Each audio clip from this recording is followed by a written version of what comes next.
आप सभी लोग देख रहे हैं भूगोल के पाठ 1 को, जो कक्षा 8वीं का सबसे पहला पाठ है।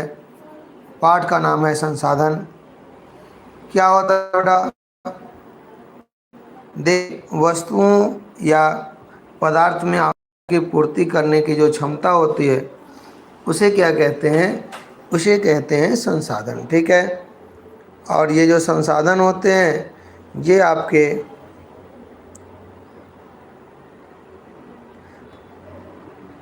तीन प्रकार के क्या होते हैं? संसाधन होते हैं। ठीक है।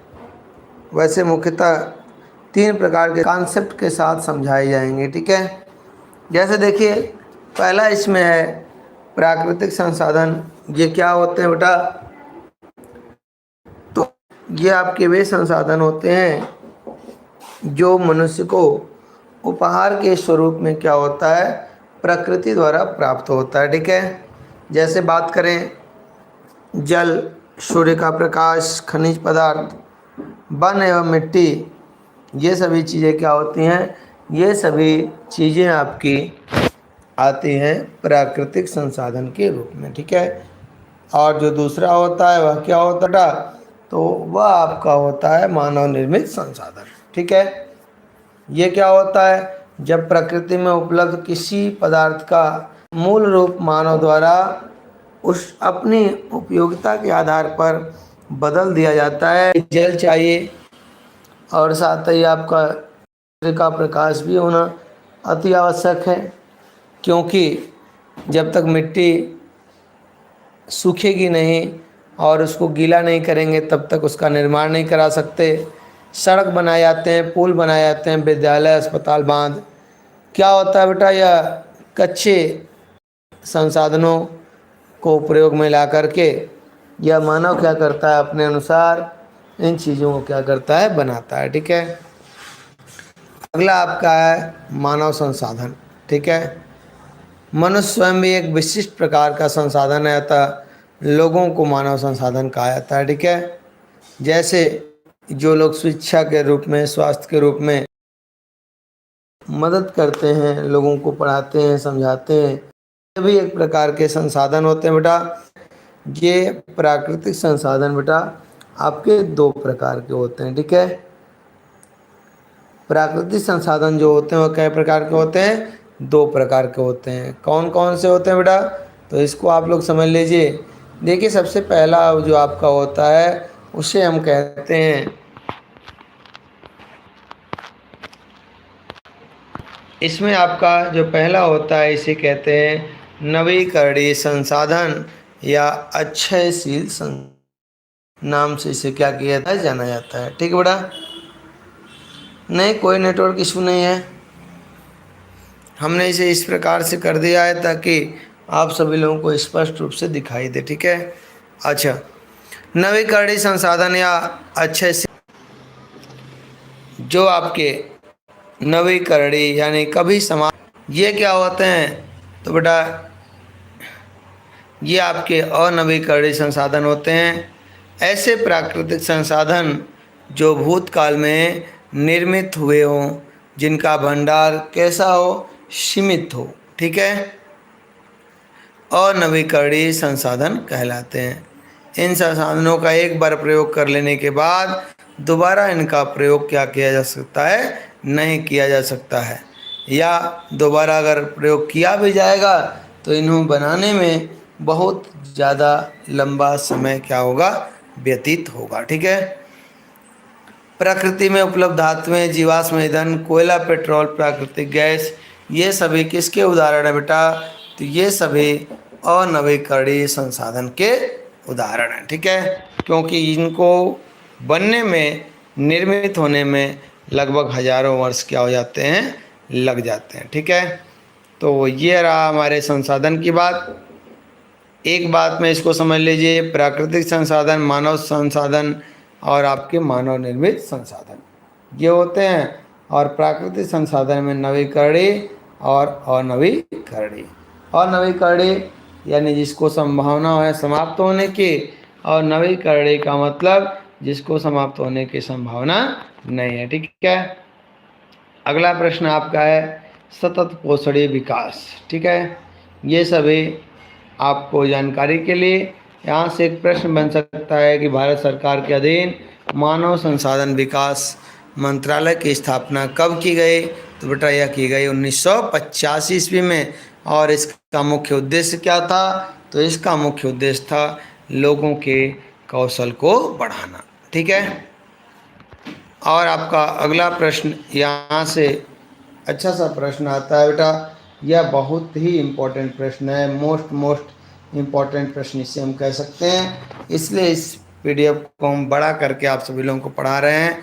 ध्यान से इसको समझिएगा। ठीक है, यह डायरेक्ट ऐसे ही प्रश्न आपकी राष्ट्रीय आय आधारित योग्यता परीक्षा में डायरेक्ट ऐसे ही क्या किए थे बेटा, पूछे जाते हैं। ठीक है, ये कह रहा है कि देश या क्षेत्र का नाम स्थानीय हवा का नाम, यानी जो स्पेन एवं फ्रांस में जो हवा बहती है उसे बेटा मिस्ट्रल के नाम से जानते हैं। ठीक है, और अगला आपका है सहारा मरुस्थल। यहाँ जो हवाएं बहती हैं इसको हर मट्टन के नाम से जाना जाता है। और भारत में कैसी हवाएं चलती हैं? तो भारत में जो हवाएं चलती हैं उसे लू कहा जाता है। अभी देखिए मौसम इस तरह का है, फिर भी उमस बहुत ज़्यादा है। लू तो नहीं चल रही है, लू अपने यहाँ अप्रैल मई और जून के महीने में लू चलती है। यानी जो तेज हवाएं होती हैं वह किसके रूप में? तो लू के रूप में होती हैं। ठीक है, अगला आपका प्रश्न है संयुक्त राज्य अमेरिका में जो स्थानीय हवा बहती है उसका क्या नाम है? तो उसका नाम है चिनूक। क्या होता है बेटा?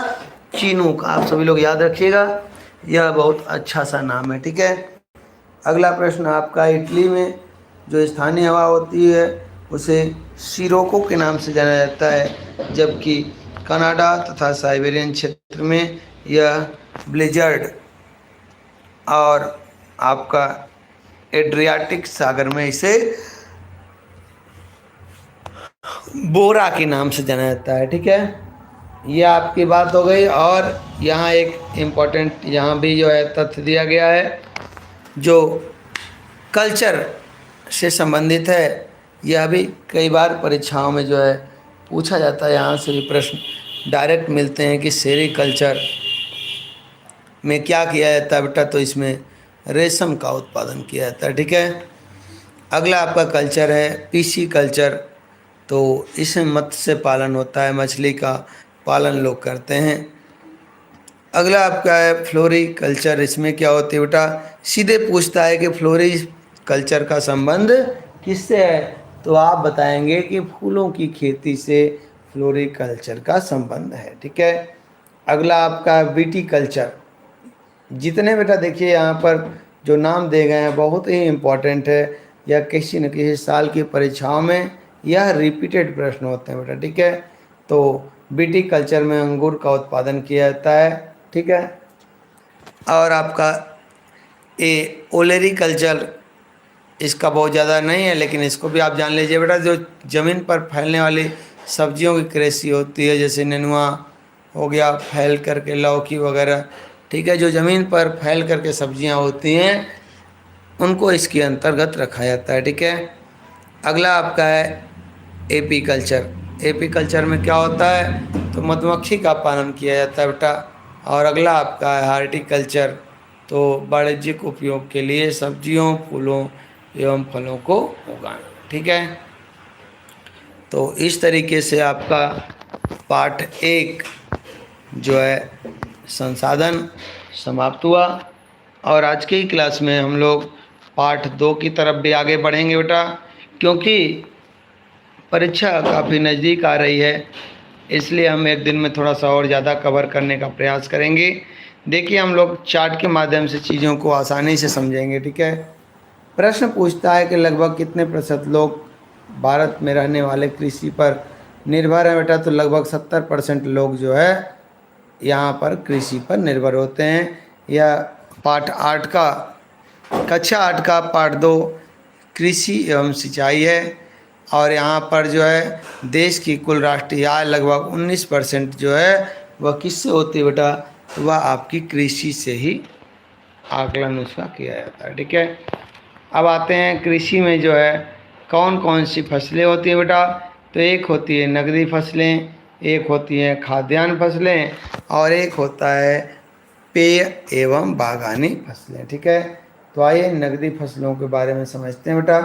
देख कह रहा है कि नकदी फसलें क्या होती हैं, तो दूसरे के उपयोग या बेचने के लिए उत्पादित फसल जिसे नगद आय प्राप्त होती है, इसका उपयोग कृषक स्वयं नहीं करता।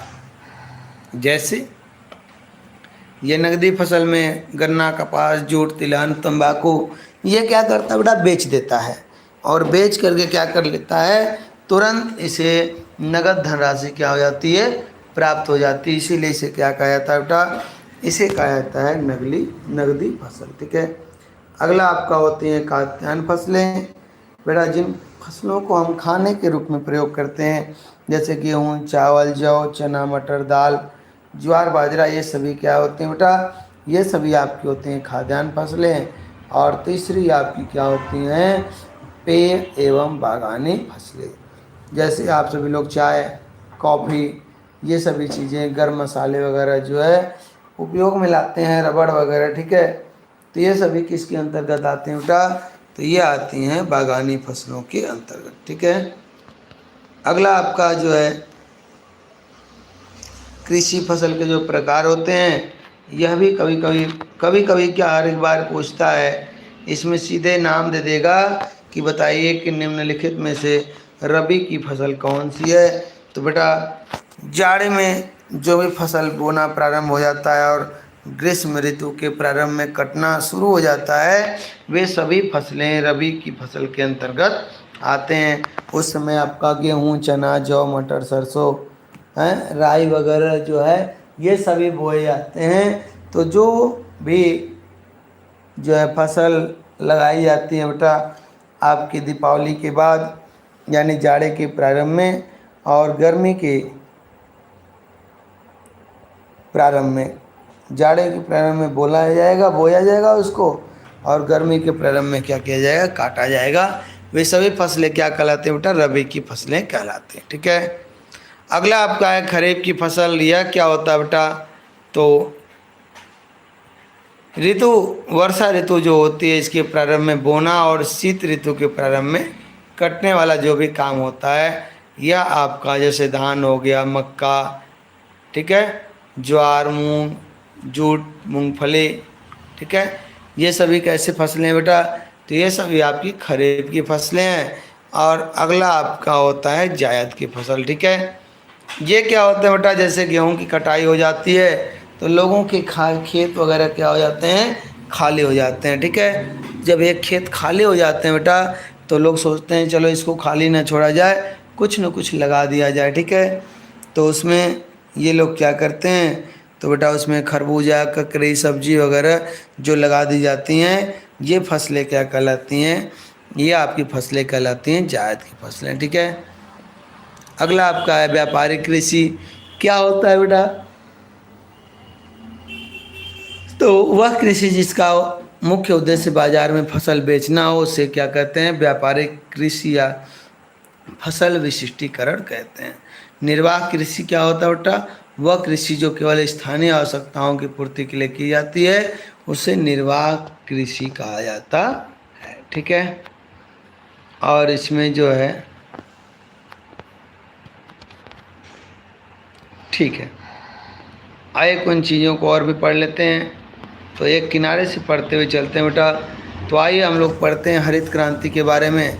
इससे भी हर एक साल प्रश्न बनते हैं, जैसे पूछ देगा कि हरित क्रांति की शुरुआत कब हुई थी, बेटा 1966 से 1967 के बीच हुई थी। ठीक है, क्या था इसका मेन रीजन, तो अच्छे बीज, खाद, सिंचाई तथा आधुनिक यंत्र द्वारा कृषि उपज में वृद्धि करना इसका संबंध था। ठीक है, हरित क्रांति शब्द का सर्वप्रथम प्रयोग किसने किया, तो विलियम गेड ने किया था, और भारत में डॉक्टर MS स्वामीनाथन को हरित क्रांति का क्या कहा जाता है, जनक कहा जाता है। ठीक है, अच्छा, अब देखिए अगला आपका है विभिन्न फसलों के उत्पादित राज्य एवं आवश्यक दशाएं। तो याद रखिएगा, चावल पश्चिम बंगाल, उत्तर प्रदेश, आंध्र प्रदेश और पंजाब में होता है। गेहूं उत्तर प्रदेश, हरियाणा, पंजाब, मध्य प्रदेश, दालों के लिए मध्य प्रदेश, राजस्थान, महाराष्ट्र, कर्नाटक, ये इम्पोर्टेंट है। और गन्ने के लिए उत्तर प्रदेश, महाराष्ट्र, कर्नाटक, तमिलनाडु। और चाय आप सभी लोग जानते हैं, असम, पश्चिम बंगाल, तमिलनाडु, ऊंची जगहों पर होती है। और कपास कहाँ होती है बेटा? तो महाराष्ट्र, गुजरात, तेलंगाना, कर्नाटक, इन सभी स्थानों पर होती है। अगला आपका जूट, जूट की भी खेती होती है पश्चिम बंगाल, बिहार, असम, उड़ीसा में ये सभी चीज़ें होती हैं, ठीक है। और इसमें जो है क्या क्या होनी चाहिए चीज़ें, जैसे आपका चावल है तो चावल के लिए गर्मी, अधिक पानी और उपजाऊ मिट्टी, दोमट मिट्टी के साथ सामान्य वर्षा व पकते समय गर्मी, ठीक है। इतनी चीज़ें क्या होनी चाहिए? होनी चाहिए। आइए, एक यह भी इम्पोर्टेंट फैक्ट इसमें दिया हुआ है बेटा।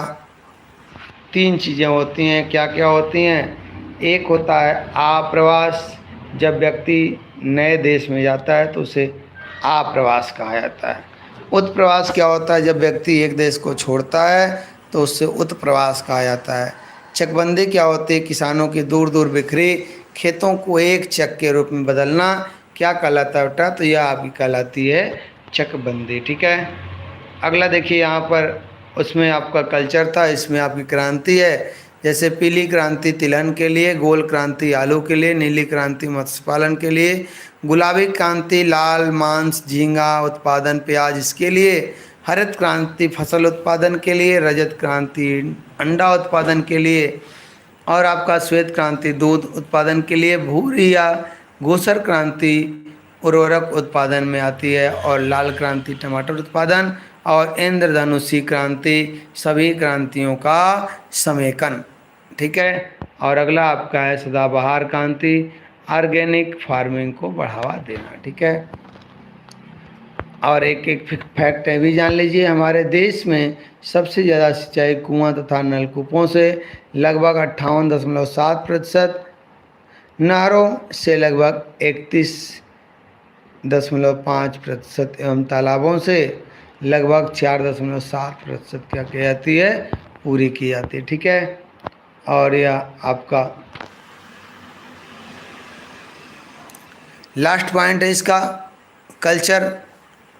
देखिए, पीसी कल्चर, सेरी कल्चर, बीटी कल्चर, ये तो हो गया था आप लोगों का कल्चर वाला ना। कल्चर यहाँ भी दिया हुआ है और कल्चर आपका जो है यहाँ भी दिया हुआ है, कोई दिक्कत नहीं है, ठीक है। तो इस कल्चर को तो अभी आप सभी लोगों ने पढ़ लिया है। पार्ट 3 जिसका नाम है भारत खनिज संपदा, यानी इस पार्ट में हम लोग भारत के खनिज संपदा के बारे में क्या करेंगे बेटा? चीज़ों को सीखेंगे। तो सभी बच्चे जल्दी जल्दी से लाइव जुड़ जाएं। और आज की क्लास शुरू हो चुकी है, तो आप सभी लोग देखिए, ध्यान से समझिएगा चीज़ों को, ठीक है। देखिए, सबसे पहला पॉइंट आपका है खनिज पदार्थ जो है क्या होते हैं, ठीक है बेटा। तो वे वस्तुएं जो धरातल से खोद कर निकाली जाती हैं, ठीक है। और उसके बाद उसमें कुछ अयस्क होते हैं, कुछ खनिज होते हैं, कुछ धात्विक होते हैं, अधात्विक होते हैं। इन सारी चीज़ों के बारे में हम पढ़ेंगे, ठीक है। खनिज पदार्थ जिन कच्ची धातुओं से मिलकर बने होते हैं उन्हें क्या कहते हैं? तो उन्हें हम लोग कहते हैं अयस्क, ठीक है। अगला आपका है, अगला पॉइंट, जो खनिज होते हैं बेटा वे 2 प्रकार के होते हैं, ठीक है। एक आपका होता है धात्विक, और जो दूसरा होता है उसे हम कहते हैं अधात्विक, ठीक है। धात्विक में क्या क्या होता है? तो जैसे लोहा हो गया, एल्युमिनियम हो गया, मैग्नीज हो गया, तांबा, सोना, चांदी, ये सभी चीज़ें क्या होती है बेटा? ये सभी चीज़ धातुओं के अंतर्गत रखी जाती हैं। हाँ बेटा, सभी को गुड इवनिंग, सभी को गुड इवनिंग। चीज़ों को सुनिए, समझिए, ध्यान से समझिएगा, ठीक है। अच्छा, तो लौह धातु का अन्य पदार्थों से मिले रहने से क्या बनता है बेटा? लोहा अयस्क बनता है, यानी इसे क्या कहते हैं? लोहा अयस्क कहते हैं, ठीक है। प्रश्न आता है कि भारत में प्रमुख लौह उत्पादित राज्य कौन कौन से बेटा? तो मध्य प्रदेश, झारखंड, तमिलनाडु, गोवा, महाराष्ट्र और आपके छत्तीसगढ़, ठीक है। लोहा कितने प्रकार का होता है? तो कई परीक्षाओं में पूछ देता है कि बताइए लोहा कितने प्रकार का होता है। तो लोहा आपका जो है वह 4 प्रकार का होता है, ठीक है। कौन कौन से बेटा? तो मैग्नेटाइट, हेमेटाइट, लिमोनाइट और सिडेराइट, ठीक है। ये आपके लोहे के प्रकार होते हैं, 4 प्रकार के होते हैं, ठीक है। अगला आपका एल्यूमिनियम। प्रश्न पूछता है कि एल्यूमिनियम के अयस्क का नाम बताइए बेटा। तो बॉक्साइट इसके अयस्क का नाम है और सबसे ज़्यादा यह उड़ीसा राज्य में इसका उत्पादन होता है, ठीक है। अगला प्रश्न आपका है मैग्नीज। तो मैग्नीज में के उत्पादन में विश्व में भारत का जो स्थान है वह कौन सा स्थान है बेटा? तो छठा स्थान है। जितना विश्व में उत्पादन होता है मैग्नीज का, भारत में जो है छठा स्थान है। 5 अन्य देश जो हैं क्या हैं, भारत से आगे हैं किसके उत्पादन में? तो मैग्नीज के उत्पादन में। यह बेटा सबसे ज़्यादा उड़ीसा, कर्नाटक और मध्य प्रदेश में इसका उत्पादन होता है। अगला आपका है तांबा। सबसे ज़्यादा यह मध्य प्रदेश, झारखंड और राजस्थान में पाया जाता है। और सोना, सोना के बारे में पूछता है तो सोना बेटा तरल रूप में होता है। उसे ज़्यादा दिन तक चलने के लिए उसमें अन्य धातुओं को मिलाकर उसे कठोर बनाया जाता है, जिससे वह ज़्यादा दिन तक चल पाता है। और सबसे ज़्यादा कर्नाटक के कोलार की खान में पाया जाता है। प्रश्न पूछता है कि सोने की खान कहाँ है? तो बेटा कर्नाटक राज्य में, और जिससे निकलता है, जिससे उसका नाम क्या है? कोलार की खान, ठीक है। अगला प्रश्न आपका है चांदी। तो सबसे ज़्यादा यह राजस्थान के उदयपुर में होता है। और यह बात किसकी रही बेटा? तो यह खनिज के धात्विकों की बात हुई, ठीक है। अगला अब हम सीखेंगे अधात्विक खनिज, ठीक है। अधात्विक खनिज में आपका क्या आता है? तो अभ्रक आता है, ठीक है। होली के दिनों में आप लोग अबीर वगैरह लगाते हैं, तो इसमें अत्यंत हल्का चमकीला सफ़ेद, हरा, काला तथा हल्का गुलाबी का रंग का जो पदार्थ होता है वह क्या होता है बेटा? अभ्रक।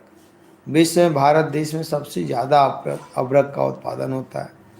आंध्र प्रदेश, राजस्थान, झारखंड राज्यों में सबसे अधिक इसका उत्पादन होता है। और भारत के झारखंड राज्य का रूबी अभ्रक विश्व में सर्वश्रेष्ठ है। यानी रूबी अभ्रक जो है यह विश्व में माना जाता है कि नहीं, यह बहुत अच्छा है।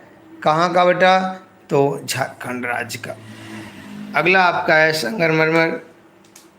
आप सभी लोगों के घरों में संगमरमर लगते हैं। यह बेटा सबसे ज़्यादा राजस्थान राज्य में होता है।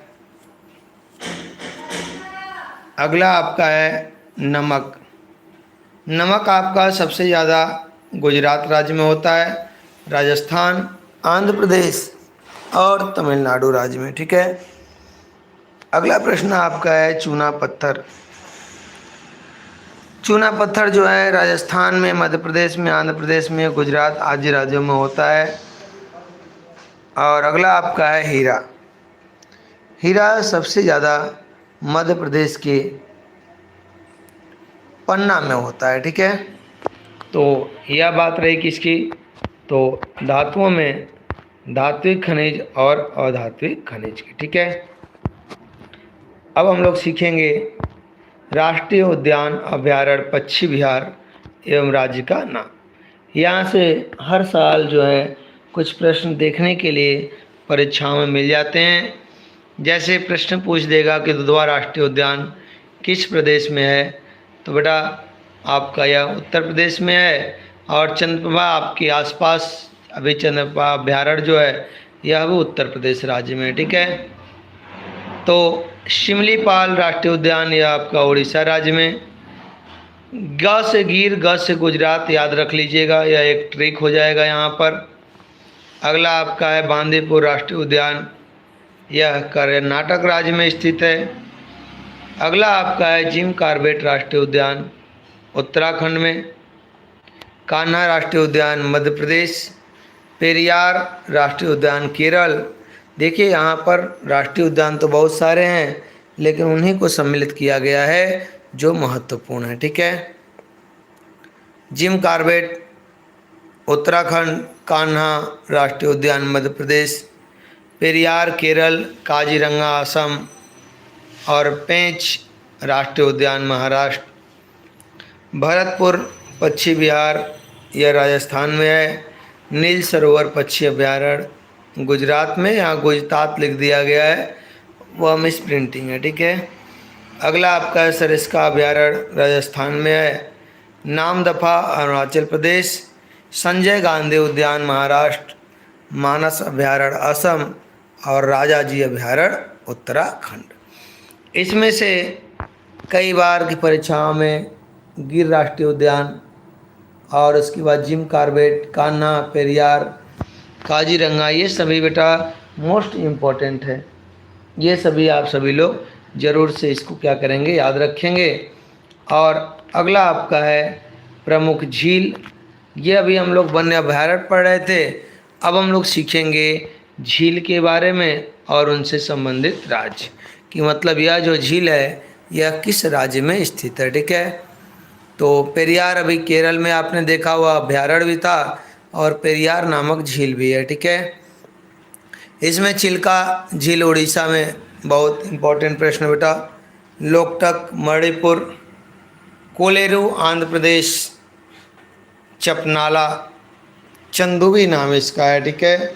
असम राज्य में है, फुलहर उत्तर प्रदेश, हमीरसर गुजरात, लोनार महाराष्ट्र, सूरजकांड हरियाणा है, हुसैन सागर तेलंगाना, डल झील, बुलर, मानस, नागिन, शेषनाग। आपको एक ट्रिक बता दे रहे हैं, नागिन, शेषनाग ये सब जो आएंगे ये सभी जम्मू कश्मीर में आते हैं। ठीक है।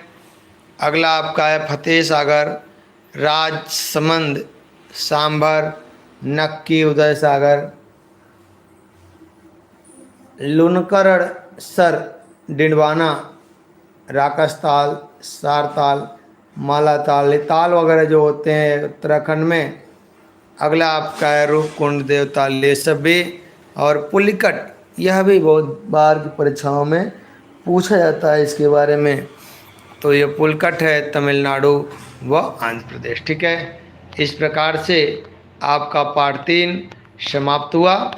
अब हम लोग सीखेंगे आज ही के क्लास में पार्ट 4। ठीक है, जिसका नाम है भारत शक्ति के साधन। ठीक है। शक्ति के साधन बेटा क्या होते हैं? तो किसी भी कार्य को करने के लिए शक्ति जिन संसाधनों से प्राप्त होती है उन्हीं को क्या कहा जाता है? उन्हीं को कहा जाता है शक्ति के साधन। ठीक है। अच्छा, क्या होते हैं बेटा? तो एक होता है परंपरागत ऊर्जा और जो दूसरा होता है वह आपका होता है गैर परंपरागत ऊर्जा। ठीक है। तो चलिए अब हम लोग समझते हैं किसके बारे में। तो हम लोग सीखते हैं परंपरागत ऊर्जा के बारे में। ठीक है। हाँ, अब सभी लोगों को स्पष्ट रूप से दिखाई दे रहा होगा। दरअसल पीडीएफ काफ़ी बड़ी है, जिसके कारण और यहाँ पर डायग्राम के माध्यम से आप सभी लोगों को समझाया जा रहा है। तो थोड़ी सी जो है चीज़ें आगे पीछे हम करके समझा रहे हैं ताकि आप सभी लोगों को स्पष्ट रूप से दिखाई दे और सुनाई दे। ठीक है। एक बार से बच्चे बताने का प्रयास करेंगे। क्या आवाज़ आप सभी लोगों को क्लियर मिल रही है बेटा?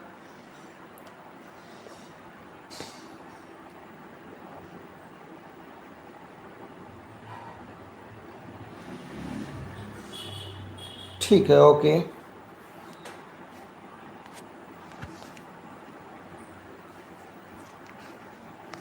देखिए, चलिए अगला पॉइंट हम पढ़ते हैं कोयला। कोयला के बारे में बेटा। तो कोयला एक प्रकार का क्या है? खनिज पदार्थ है। कैसे प्राप्त होता है? तो खानों से प्राप्त होते हैं कोयले। ठीक है। और कोयलों का निर्माण कैसे होता है बेटा? तो पेड़ पौधे बहुत दिनों बाद दब जाते हैं। ठीक है। दलदली स्थानों में दब जाने से हो जाते हैं। गर्मी, दबाव, रासायनिक क्रियाओं आदि के फलस्वरूप ये क्या होते हैं बेटा? बदल जाते हैं। किसमें? कोयला एवं खनिज तेल में। ठीक है। तो भारत में प्रमुख कोयला उत्पादित राज्य का नाम याद रखिएगा, झारखंड, छत्तीसगढ़, पश्चिम बंगाल और मध्य प्रदेश। एक दिन की क्लास में हमने आपको जब पढ़ा रहे थे कोयला के बारे में, तो वहाँ हमने आपको एक चीज़ बताई थी कि कोयले के प्रकार, बेटा कोयले 4 प्रकार के होते हैं, जिनमें पीट, लिग्नाइट, बिटुमिनस और एंथ्रासाइट। ठीक है, ये 4 प्रकार के कोयले पाए जाते हैं। अगला आपका है खनिज तेल। तो बेटा खनिज तेल के बारे में, यह अवसादी सेलों के छिद्रों में पाया जाता है। यानी खनिज तेल कहाँ मिलता है? तो जो सेल अवसादी सेल होते हैं उनमें जगह जगह छिद्र होते हैं, उनमें से यह क्या हो जाते हैं, पाए जाते हैं। ठीक है, इसमें आपका भारत में खनिज तेल के उत्पादन क्षेत्र असम पट्टी, गुजरात, खंबात की पट्टी, मेघालय तथा मुंबई हाई अरब सागर में यह है, राजस्थान राज्य में। तो यहाँ पर खनिज तेल पाए जाते हैं। अगला आपका है प्राकृतिक गैस। तो प्रायः प्राकृतिक गैसें खनिज तेल, पेट्रोलियम के साथ ही कुएं के भीतर से प्राप्त होती हैं। ठीक है, ज़्यादातर प्राकृतिक गैस क्षेत्र स्थल, सागर एवं महासागर के तलीय भागों में मिलते हैं। यह गैस कुओं से धीरे धीरे मशीनों द्वारा निकाली जाती है। खनिज तेल तथा प्राकृतिक गैस एक स्थान से दूसरे स्थान तक पाइप के सहारे तथा गैस सिलेंडर द्वारा भेजी जाती है। ठीक है, भारत में प्राकृतिक गैस के उत्पादन क्षेत्र बॉम्बे हाई, गुजरात, असम, तमिलनाडु, त्रिपुरा, ये सभी राज्य हैं। अब हम इसको हमने देख लिया। अब हम सभी लोग देखेंगे आपका गैर परंपरागत ऊर्जा। ठीक है, गैर परंपरागत ऊर्जा में आपका होता है जल विद्युत ऊर्जा। ठीक है, कहाँ पर होता है बेटा? तो जो पहाड़ी क्षेत्र होते हैं उन पहाड़ी क्षेत्रों के आसपास नदियाँ रहती हैं और उन नदियों पर बांध बना करके पानी को एक जगह एकत्रित कर लिया जाता है और बांध से पानी छोड़ा जाता है। तो बड़े बड़े टरबाइन लगे होते हैं जिनकी सहायता से क्या होता है कि विद्युत बनाए जाते हैं। ठीक है, टरबाइन लगे होते हैं, जब जल ऊपर से प्रवाहित किया जाता है तो टरबाइन घूमने लगता है और आपकी बिजली क्या होने लगती है? उत्पन्न होने लगती है। अगला आपका गैर परंपरागत में दूसरी सबसे महत्वपूर्ण चीज़ सौर ऊर्जा है और आजकल सौर ऊर्जा का मुख्य साधन बना हुआ है सोलर पैनल द्वारा। तो बड़ा सूर्य से प्राप्त होने वाली उष्मा से प्राप्त शक्ति को हम क्या कहते हैं? सौर ऊर्जा कहते हैं। और यह एक प्रकार की स्वच्छ ऊर्जा होती है। अगला आपका है पवन ऊर्जा। यह उन जगहों पर होती है जहाँ पर ज़्यादा पेड़ पौधे होते हैं, वन जंगल जहाँ ज़्यादा होती हैं और पवनों के चलने की स्पीड अधिक होती है, वहाँ पर यह विंड एनर्जी यानी पवन ऊर्जा बनते हैं। ठीक है, अगला आपका है परमाणु ऊर्जा। परमाणु ऊर्जा की प्राप्ति यूरेनियम, थोरियम एवं रेडियम खनिजों के विखंडन से होती है। यूरेनियम से बिजली उत्पादन में दावानुकूलन गुरुजल रिएक्टर का उपयोग होता है। ठीक है, हमारे देश में यूरेनियम के भंडार आपको आंध्र प्रदेश, झारखंड, बिहार, उत्तर प्रदेश, राजस्थान राज्यों में क्या हो जाएंगे? मिल जाएंगे। ठीक है, केरल के तट पर पाई जाने वाली मोनाजाइट बालू से थोरियम प्राप्त किया जाता है, जिसे अणु शक्ति बनाने में प्रयोग किया जाता है। अगला इसका है भारत में परमाणु ऊर्जा आयोग की स्थापना। यह इम्पोर्टेंट है, इसे आप सभी लोग याद रखेंगे। क्या याद रखेंगे बेटा? कि भारत में परमाणु आयोग की स्थापना कब की गई?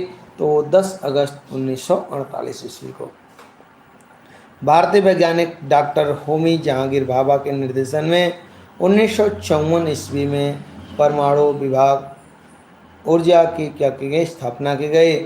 और यह जो है भाभा परमाणु अनुसंधान केंद्र भारत के मुंबई राज्य में स्थित है। ठीक है, और इसी के साथ ही हम फ्लो चार्ट के माध्यम से ही इस पाठ के उन चीज़ों को पढ़ेंगे जो प्रमुख ऊर्जा उत्पादन केंद्र हैं। ठीक है,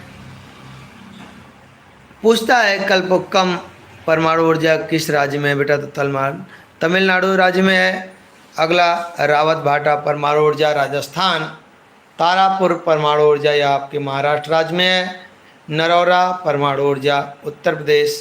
काकरापारा, कई बार से यह काकरापारा नाम जो है परीक्षाओं में आ रहा है, तो इसे आप सभी लोग याद कर लेंगे। काकरापारा परमाणु ऊर्जा यह गुजरात राज्य में स्थित है। अगला आपका है कैंगा परमाणु ऊर्जा कर्नाटक, और कुडनकुलम ऊर्जा परमाणु ऊर्जा यह आपका तमिलनाडु राज्य में है। ठीक है, और आपका यहाँ पर कुछ नदियों के किनारे बसे भारत के मुख्य शहर का नाम दिया गया है, तो आप सभी लोग इसे भी देख लीजिए। बहुत ज़्यादा इम्पोर्टेंट तो नहीं है, लेकिन कभी कभी परीक्षा में यह पूछ दिया जाता है, तो इसलिए थोड़ी सी सरसरी निगाह से इसका भी रिवीजन आप सभी लोग करेंगे। अयोध्या किस नदी के किनारे है? सरयू नदी के। और अयोध्या आपके उत्तर प्रदेश राज्य का ही एक हिस्सा है। आगरा यमुना नदी, कोलकाता हुगली, अहमदाबाद साबरमती, कटक महानदी, कानपुर गंगा, पटना में भी गंगा, प्रयागराज में भी गंगा, सूरत में ताप्ती और गोरखपुर में राप्ती। ठीक है, और आपका उज्जैन में शिप्रा नदी है, लखनऊ में गोमती, फर्रुखाबाद में गंगा, श्रीनगर झेलम, जौनपुर गोमती, गुवाहाटी ब्रह्मपुत्र, और मथुरा में यमुना नदी है, नासिक गोदावरी, नई दिल्ली यमुना, और कन्नौज में गंगा। आपको कुछ नाम हम बता दे रहे हैं जो बार बार पूछे जाते हैं परीक्षाओं में, जो इम्पोर्टेंट है। नासिक पूछता है, उज्जैन पूछता है, और श्रीनगर पूछता है। उसके साथ ही साथ आपका प्रयागराज, कानपुर, अहमदाबाद, कोलकाता, और आपका अयोध्या। ठीक है, क्यों अयोध्या बेटा? अभी हाल फिलहाल में अभी राम मंदिर का निर्माण हुआ है, तो आप सभी लोग को एक हम बात बता दे रहे हैं परीक्षा के संदर्भ में कि आपको जीके के प्रश्न कहाँ से देखने को मिलते हैं बेटा। तो ये जीके के प्रश्न आपके करंट चीज़ों से ही यह जीके के प्रश्न आपकी परीक्षाओं में आते हैं, तो इसलिए आप सभी लोग इस पर विशेष ध्यान देंगे। ठीक है, तो आज की क्लास में आप सभी लोगों ने 2 चैप्टर पढ़ा। ठीक है, हम चाहते हैं कि एक आध चैप्टर और आप लोगों को पढ़ा दिया जाए, ताकि आप सभी लोगों की तैयारी जल्दी से क्या हो जाए, कंप्लीट हो जाए। ठीक है,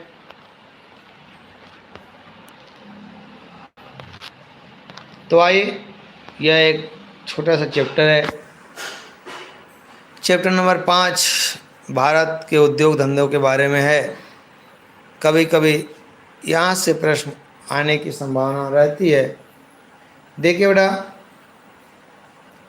वस्तु निर्माण उद्योग, ठीक है, यह एक आर्थिक क्रिया है और यह भारत की अर्थव्यवस्था को सुदृढ़ बनाने में सहयोग करती है। इसमें जो है, जो आपके उद्योग हैं वह 3 प्रकार के बांटे गए हैं। ठीक है, लघु या हल्के उद्योग, दूसरा आपका होता है भारी उद्योग, और तीसरा जो होता है वह आपका होता है कुटीर उद्योग। ठीक है, तो चलिए बारी बारी से हम लोग पढ़ते हैं। तो सबसे पहले हम देखते हैं लघु या हल्के उद्योग को। ठीक है बेटा, इन उद्योगों में कम पूंजी लगती है। भाई लघु है, छोटा है, श्रम एवं शक्ति के साधन तथा छोटी छोटी मशीनों की इसमें आवश्यकता होती है। इन उद्योगों में हल्के कच्चे माल का प्रयोग करके हल्की वस्तुओं का निर्माण करता है। ठीक है, तथा यह कई बार भारी उद्योगों के उत्पादों के छोटे छोटे भाग भी बनाते हैं। इलेक्ट्रॉनिक सामान, पंखा, सिलाई मशीन, कपड़े, जूते, माचिस, ऊन, रबड़, खिलौना, प्लास्टिक, ये सभी जो है चीज़ें किसके अंतर्गत आती हैं बेटा? तो यह आपकी आती हैं लघु या हल्के उद्योग के अंतर्गत। ठीक है, अगला आपका है भारी उद्योग। भारी उद्योग में जो है यह बड़े पैमाने पर स्थापित किए जाते हैं। इन उद्योगों में भाई भारी है तो ज़्यादा पूंजी लगेगी। कच्चा माल, श्रम शक्ति, भूमि, मशीन एवं शक्ति के साधनों की इसकी क्या होती है? आवश्यकता होती है, तथा अधिक मात्रा में यहाँ से क्या होता है? वस्तुओं का उत्पादन होता है। इस प्रकार के कुछ उद्योग सरकारी तथा निजी दोनों क्षेत्रों में पाए जाते हैं। अगला आपका है कुटीर उद्योग। इन उद्योगों को श्रमिक अपने घर में ही स्थापित कर लेता है, जैसे खादी के वस्त्र बनाना, हथकरघा, कालीन, दरी, साड़ी की बुनाई, कताई, कुक्कुट पालन, मधुमक्खी पालन, ये सभी किसके अंतर्गत आते हैं? तो ये सभी आपके आते हैं कुटीर उद्योग के अंतर्गत। ठीक है। और आपका मशीन यंत्र उद्योग, हिंदुस्तान मशीन टूल्स, HMT, घड़ियों के केंद्र बेंगलुरु, हैदराबाद, पिंजौर हरियाणा में, और कलमेश्वरी अजमेर श्रीनगर में स्थित है। भारी मशीन बनाने का कारखाना हैवी इंजीनियरिंग कॉरपोरेशन रांची में है। ठीक है। पूछ देता है कभी कभी परीक्षाओं में कि बताइए HTM का पूरा नाम, तो हिंदुस्तान मशीन टूल्स। और पूछ देगा कि भारी मशीन बनाने का कारखाना कहाँ है, क्या नाम है उसका, बेटा heavy engineering corporation Ranchi Jharkhand में। ठीक है। रासायनिक उर्वरक, आजकल खेतों में उत्पादन के लिए रासायनिक उर्वरकों का प्रयोग किया जा रहा है, तो इनके कारखाने Sindri Indian farmers fertiliser corporation, IFFCO Phulpur Uttar Pradesh में, गुजरात, तमिलनाडु, पंजाब और महाराष्ट्र राज्य में। चीनी उद्योग के लिए उत्तर प्रदेश, बिहार, पंजाब, हरियाणा, मध्य प्रदेश, कर्नाटक, आंध्र प्रदेश, केरल राज्यों में चीनी उद्योग स्थापित हैं। ठीक है। वायुयान उद्योग बेंगलुरु, कानपुर, लखनऊ, नासिक और कोरापुट उड़ीसा में स्थित है। रेल के इंजन आपके पास में वाराणसी में बनाए जाते हैं बेटा।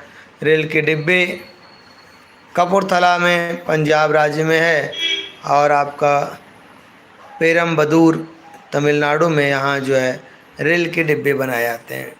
टेलीफोन उद्योग बेंगलुरु, रायपुर, रायबरेली और प्रयागराज। ठीक है। तेल शोधक कारखाने कहाँ कहाँ हैं? डिगबोई, नून माती, गुवाहाटी, ट्राम्बे, विशाखापत्तनम, बरौनी, कोयली, अकलेश्वर, चेन्नई, मथुरा, बॉम्बे हाई, ये सभी जगह के नाम है। ठीक है। सीमेंट उद्योग आपके उत्तर प्रदेश, मध्य प्रदेश, झारखंड, छत्तीसगढ़, तमिलनाडु राज्य में भी क्या है? स्थित है। ठीक है। अगला आपका है भारत के सार्वजनिक सरकारी क्षेत्र के लौह इस्पात केंद्र। भिलाई छत्तीसगढ़, इम्पोर्टेंट प्रश्न है। दुर्गापुर पश्चिम बंगाल, राउरकेला यह भी इम्पोर्टेंट है उड़ीसा, बोकारो झारखंड, विशाखापत्तनम आंध्र प्रदेश और सलेम तमिलनाडु। ठीक है। ये जितने भी चीज़ें हैं ये सभी इम्पोर्टेंट चीज़ें ही आप सभी लोगों के लिए दी गई हैं। ठीक है। ताकि आप सभी लोग अपनी तैयारी अच्छे से करके इस बार की आय आधारित योग्यता परीक्षा को आप सभी लोग अपने नाम करा लीजिए। ठीक है। अपना एक नाम उसमें दर्ज करा लीजिए बेटा। इसलिए हम प्रतिदिन आप सभी लोगों के लिए तैयार हैं। आप सभी लोग भी थोड़ी सी अपनी लगन लगा करके चैप्टर को पढ़ने का प्रयास करें। सूती वस्त्र उद्योग, भारत में सूती वस्त्र उद्योग गुजरात, महाराष्ट्र, मध्य प्रदेश, उत्तर प्रदेश, पंजाब, तमिलनाडु, कर्नाटक व पंजाब राज्यों में है। ठीक है। अहमदाबाद सूती वस्त्र उद्योग के लिए प्रसिद्ध है। अहमदाबाद को भारत का मैनचेस्टर भी कहा जाता है। मानचेस्टर आता है प्रश्न, भारत का मानचेस्टर कैसे कहा जाता है? बेटा अहमदाबाद को। अगला आपका है ओसाका नगर, जापान सूती वस्त्र उद्योग के लिए विश्व में प्रसिद्ध है, इसलिए इसे ओसाका नगर को जापान का मानचेस्टर कहा जाता है। इस तरीके से आपका पाठ 5 भी समाप्त हुआ।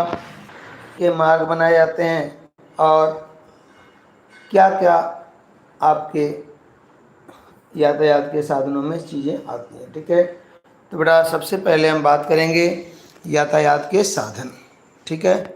यह आपका मेन पॉइंट होगा। क्या कहलाते हैं बेटा? तो जिन साधनों के द्वारा एक स्थान से दूसरे स्थान तक व्यक्ति व वस्तुओं का आवागमन होता है उसी को क्या कहते हैं बेटा? उसी को हम कहते हैं यातायात के साधन। ठीक है। और लगभग हमारे देश में 52.32 लाख किमी लंबी सड़कें हैं और इसमें जो मुख्य सड़क है वह आपकी क्या है? तो बेटा वह आपकी है ग्रैंड ट्रंक रोड। आता है प्रश्न यहाँ पर पूछता है, इम्पोर्टेंट प्रश्न है कि ग्रैंड ट्रंक रोड का निर्माण ने कराया था। तो बेटा ग्रैंड ट्रंक रोड का जो निर्माण है वह शेर शाह सूरी ने कराया था। ठीक है, किसने बेटा? शेर शाह सूरी ने। अब आगे हम लोग लिखेंगे कि यातायात के साधन कौन कौन से होते हैं बेटा। एक आपका होता है स्थल मार्ग, एक आपका होता है जल मार्ग, और एक आपका होता है वायु मार्ग। ठीक है, तीन होते हैं आपके। धरातल पर आने जाने वाले रास्तों को स्थल मार्ग कहा जाता है। इसमें राष्ट्रीय सड़कें, राजमार्ग, एक्सप्रेसवे, राज्य राजमार्ग, जिला सड़कें, ग्रामीण सड़कें, ये सभी क्या होती हैं? आती हैं। ठीक है, अगला आपका है जल मार्ग के साधन। तो बेटा जो साधन पानी पर तैरते हैं उन्हें क्या कहा जाता है? तो उन्हें कहा जाता है जल मार्ग। ठीक है, और अगला आपका जो है उसे कहा जाता है वायु मार्ग के साधन। वायु मार्ग के साधन क्या होते हैं बेटा? जो साधन हवा में उड़ते हैं उन्हें वायु मार्ग का साधन कहा जाता है। ठीक है, अब देखिए यह इम्पोर्टेंट फैक्ट है, इसको आप सभी लोग समझेंगे। भारत में हवाई जहाज़ की प्रथम उड़ान 1911 ईस्वी में नैनी से, इलाहाबाद से नैनी के मध्य में हुई थी। ठीक है, यानी आपके भारत में पहली बार जान लीजिए कि जो उड़ान भरी गई थी वह इलाहाबाद से नैनी के बीच में कब? तो बेटा 1911 ईस्वी में ही यह बात हो गई थी। ठीक है, अगला आपका है भारत के प्रमुख राष्ट्रीय जल मार्ग। ठीक है, तो बेटा गंगा नदी पर इलाहाबाद व हल्दिया के बीच 1620 किमी लंबा मार्ग बनाया गया है। ब्रह्मपुत्र नदी पर सदिया से धुवरी के बीच 891 किमी लंबा मार्ग, और केरल में चंपाकारा तथा उद्योग मंडल नहरों सहित पश्चिमी तट के कोल्लम कोट्टापुरम खंड में 204 किमी लंबा मार्ग बनाया गया। ठीक है, अगला आपका है काकीनाडा पुदुचेरी नहर गोदावरी कृष्णा नदी में विशेष विस्तार किया गया है 1095 किमी का। और जो अगला आपका है वह आपका पूर्वी तटीय नहर ब्राह्मणी महानदी 623 किमी। ठीक है, और आपका है अगला राष्ट्रीय राजमार्ग। ठीक है, ये यहाँ से प्रश्न देखने को मिल जाता है। हमारे देश में राष्ट्रीय राजमार्ग की लंबाई कितनी है बेटा?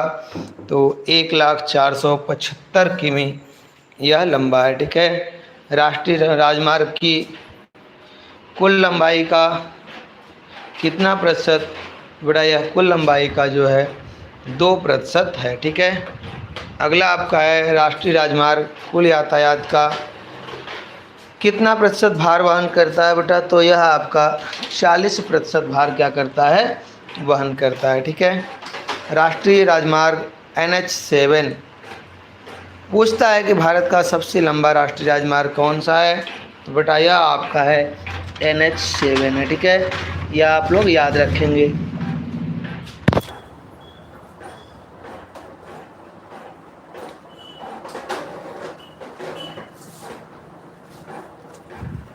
इसके बाद आपका अगला प्रश्न है राष्ट्रीय राजमार्ग NH1 दिल्ली से अमृतसर।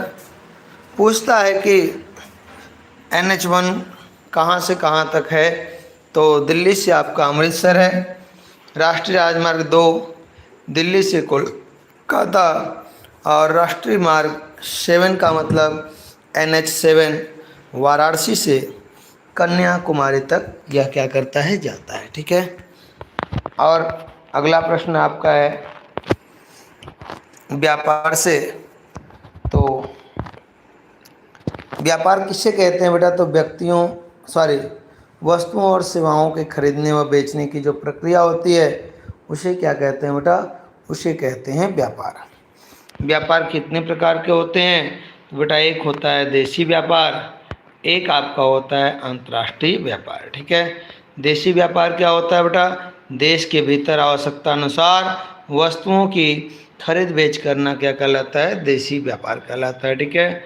और अगला आपका अंतर्राष्ट्रीय व्यापार, तो दो देशों के बीच व्यापार करना अंतर्राष्ट्रीय व्यापार कहलाता है। भारत का विदेशी व्यापार का लगभग 2% स्थल मार्ग एवं वायु मार्ग से होता है।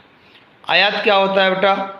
जैसे हमारे देश में किसी चीज़ की आवश्यकता होती है तो उसे हम दूसरे देश से क्या करते हैं? खरीदते हैं। यही क्या कहलाता है? यही कहलाता है आयात। ठीक है।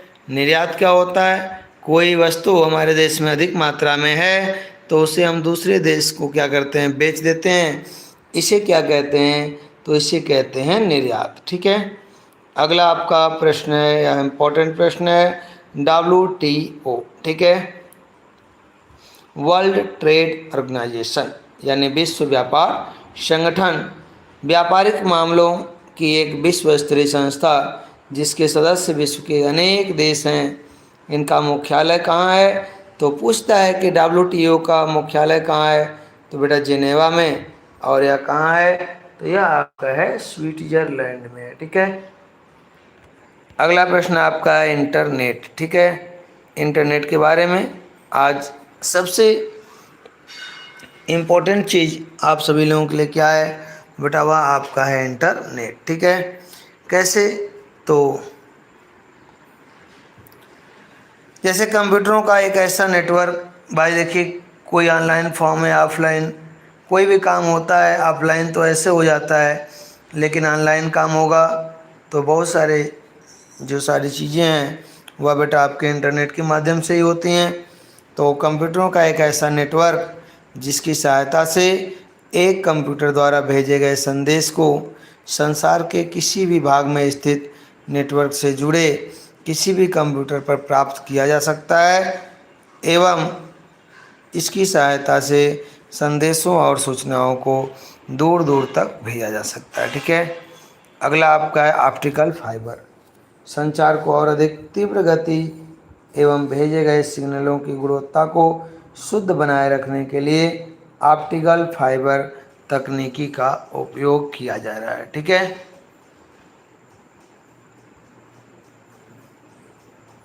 हो गया। तो इस तरीके से आपका इस पार्ट से एक और 2 पॉइंट और बन रहे हैं जो रेल मार्ग से संबंधित होगा प्रश्न। देखिए प्रश्न आपका है भारत में पहली रेलगाड़ी कब चली? तो यहाँ से आपका हो जाएगा 1853 ईस्वी में। कहाँ से कहाँ तक चली बेटा? तो मुंबई से थाने के बीच में चली थी। पूछ सकता है कि पहली बार जो रेलगाड़ी चले उसके चलने की लंबाई क्या थी? तो बेटा कुल 34 किमी तक इसे क्या किया गया था? चलाया गया था। ठीक है। अगला प्रश्न है भारतीय रेल मार्ग का विश्व में कौन सा स्थान है? बेटा भारतीय रेल मार्ग का विश्व भर में जो है दूसरा स्थान है। ठीक है। कौन सा स्थान है? दूसरा स्थान है। अगला प्रश्न आपका है भारत में रेल मार्गों की लंबाई कितनी किमी है? बेटा लगभग 66,687 किमी है। ठीक है। अगला प्रश्न आपका है भारत के पश्चिमी तट पर सुरंग बनाकर दर्रों के सहारे बनाए गए रेल मार्गों के नाम क्या है? बेटा यह नाम याद रखिएगा, ये बहुत इम्पॉर्टेंट हैं और काफ़ी परीक्षाओं में यह पूछे जा रहे हैं क्योंकि इनका नाम जो है बहुत अच्छा है, जिसमें आपके हैं भोरघाट, पालघाट, थालघाट और आपका क्या है? और आपका है सिंकोर। ठीक है।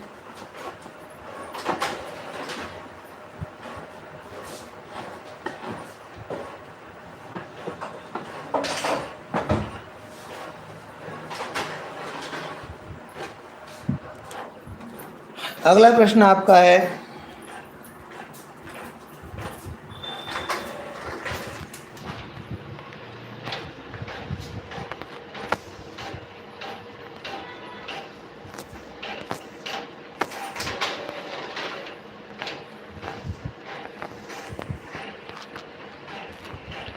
अगला प्रश्न आपका है पत्तन। ठीक है। अगला पॉइंट क्या बनेगा? आपका बनेगा पत्तन यानी पतन को क्या कहा जाता है, पोर्ट कहा जाता है। ठीक है, तो यह क्या होता है बेटा, तो समुद्र का वह कटा फटा स्थान जो है क्या कहलाता है, पत्तन कहलाता है। ठीक है, जहाँ पानी के जहाज आकर क्या होते हैं, खड़े होते हैं। सीधे ऐसे समझिए कि जहाँ पानी के जहाज आकर खड़े होते हैं उन्हें क्या कहा जाता है, तो उन्हें कहा जाता है पत्तन। ठीक है, अगला आपका है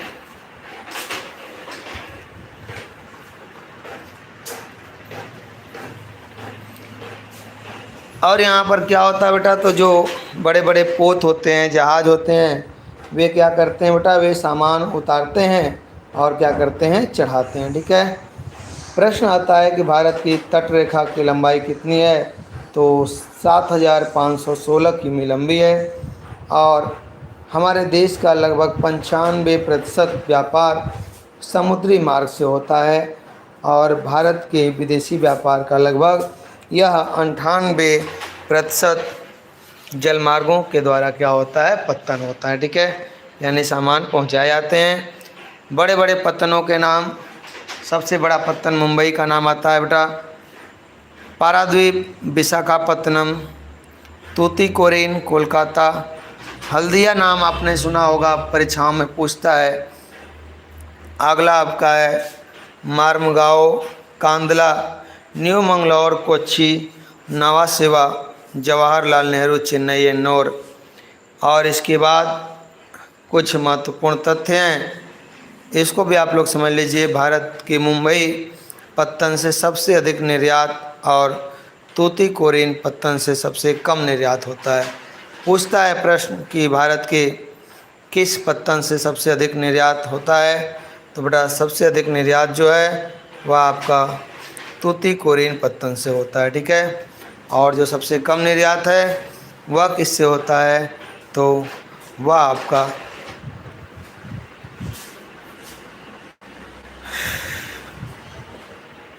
सबसे कम तूतीकोरिन से होता है और सबसे अधिक जो है वह किससे होता है बेटा, मुंबई वाले बंदरगाह से होता है। अगला प्रश्न आपका है, भारत के कांदला पत्तन से सबसे अधिक आयात और न्यू मंगलोर पत्तन से सबसे कम आयात होता है।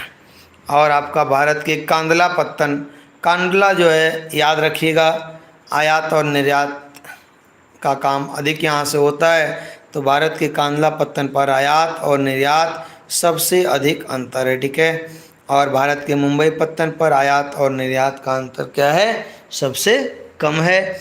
इस प्रकार से यह आपका जो है पाठ 6 कंप्लीट हुआ। अब हम चलेंगे पाठ की तरफ, पाठ 7। ठीक है, हाँ इसमें थोड़ा सा जो है पीडीएफ बड़ी हो जाएगी। ओके,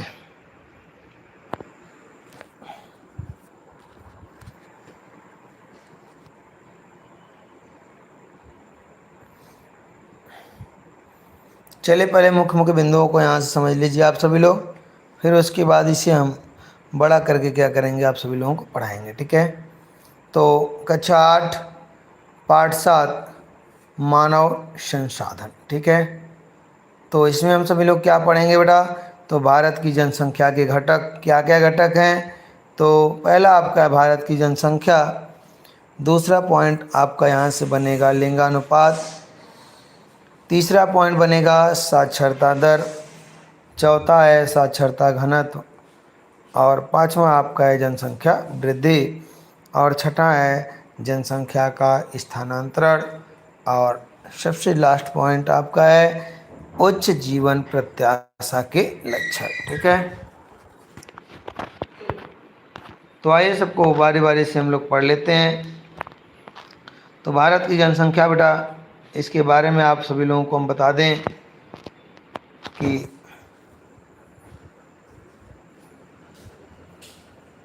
हाँ अब इससे स्पष्ट रूप से दिखाई नहीं दे पाएगा आप सभी लोगों को। ठीक है, चलिए थोड़ा सा और बड़ा कर देते हैं इसको, बस। देखिए आपका वर्ष 2011 में भारत की जनगणना की गई थी, जिसके अनुसार कुल जनसंख्या लगभग 121 करोड़ थी, ठीक है। और वर्तमान में विश्व में सबसे ज़्यादा जनसंख्या किसकी है, तो बेटा वह भारत की है, ठीक है। वर्ष 1951 से 1981 की अवधि में भारत की जनसंख्या में निरंतर तीव्र वृद्धि हुई। भारत की जनसंख्या का लगभग छठा भाग अकेले उत्तर प्रदेश में रहता है, ठीक है। उत्तर प्रदेश की जनसंख्या भी बहुत ज़्यादा है बेटा, लगभग जान लीजिए कि 1/6, ठीक है, लगभग 20 करोड़ के आसपास 1/6 भाग होगा, ठीक है।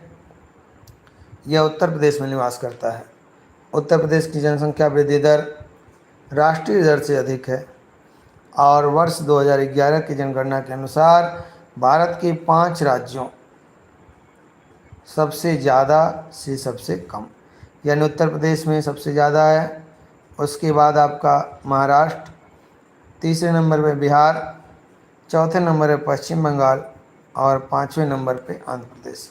यानी जनसंख्या की दृष्टि से अगर देखा जाए तो उत्तर प्रदेश पहले नंबर पे आता है, ठीक है। और 2011 की जनगणना के अनुसार जनसंख्या की दृष्टि से भारत का सबसे छोटा राज्य क्या है, तो बेटा भारत का सबसे छोटा राज्य जो है वह आपका है सिक्किम, ठीक है। और बात करते हैं किसकी, लिंगानुपात की, ठीक है। लिंगानुपात या बेटा क्या होता है, तो बेटा इसका निर्धारण 1000 पुरुषों पर स्त्रियों की संख्या से किया जाता है, ठीक है। इसमें आपके देश की कुल जनसंख्या में स्त्री पुरुष के अनुपात से है। इसमें प्रति 1000 पुरुषों के पीछे स्त्रियों की संख्या अभिव्यक्त किया जाता है। इसी को क्या कहते हैं, तो इसी को कहते हैं लिंगानुपात, ठीक है।